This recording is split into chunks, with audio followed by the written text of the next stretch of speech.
তোমরা অনেকেই জীবনে বড় হওয়ার স্বপ্ন দেখো, অনেক গোল সেট করো, কিন্তু সেই গোল পূরণ করা হয় না।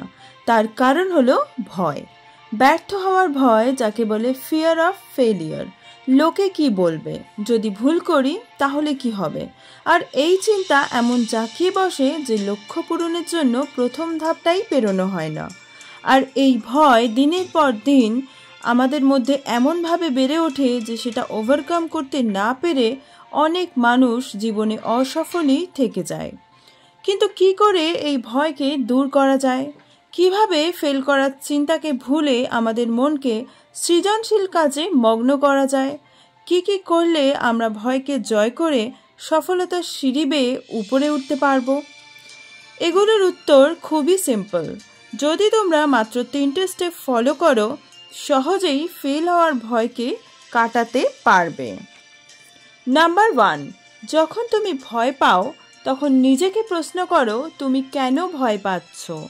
যদি এটা হয় তোমার মধ্যে কোনো খামতি আছে, সেটা হতে পারে পরীক্ষার ভয়, হতে পারে ইন্টারভিউতে ভয়, বা হতে পারে পাবলিক স্পিকিং বা কোনো অচেনা মানুষের সাথে কথা বলার ভয়। অবশ্যই এইসব ব্যাপারে নিজেকে তৈরি করতে হবে, অনেক প্র্যাকটিস করতে হবে। যত প্র্যাকটিস করবে তত তোমার কনফিডেন্স লেভেল বাড়বে, আর কনফিডেন্স লেভেল বাড়ার সাথে সাথে অটোমেটিক্যালি ভয় কমে যাবে। নাম্বার 2, ভয় একটা ইমোশন, এটা সবার মধ্যেই থাকে।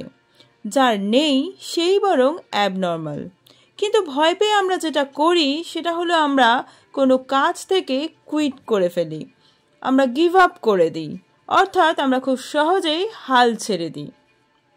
কিন্তু ভয় মনে আসলেও আমাদের কুইট করা উচিত না। যেটা আমাদের করতে হবে, কনসিস্টেন্সি মেনটেন করে সেই কাজকে কন্টিনিউ করে যেতে হবে।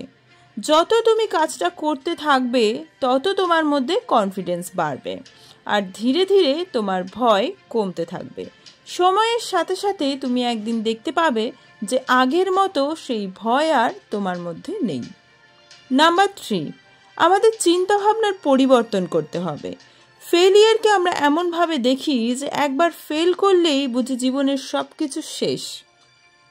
লোকে কি বলবে, লোকে হাসবে, যদি আমি ঠিকমতো কাজটা করতে না পারি তাহলে আমার কি হবে? এই সব চিন্তা করতে করতে করতে আমাদের মনের ভেতরে একটা ভয় সৃষ্টি হয়। কিন্তু মনে রেখো, ফেল না করলে নতুন কিছু শেখা যায় না। সাকসেস পেতে গেলে ফেল করাটা খুবই জরুরি। তাই ফেলিয়ারকে পজিটিভলি নাও। নিজেকে বলো, ফেলিয়ার আসুক, অসুবিধা নেই, কিন্তু আমি থামবো না, আমি আমার লক্ষ্যের পথে ঠিকই এগিয়ে যাব। সুতরাং এই টিপসগুলো যদি তুমি ফলো করো তাহলে তুমিও তোমার ভয়কে কাটাতে পারবে। আজকের ভিডিওটা এই পর্যন্তই। যদি ভালো লেগে থাকে তাহলে প্লিজ চ্যানেলটা সাবস্ক্রাইব করে নেবেন এবং একটা লাইক করে দেবেন। চলে আসবে নতুন কোনো মোটিভেশনাল ভিডিও নিয়ে। ততদিন ভালো থেকো, সুস্থ থেকো।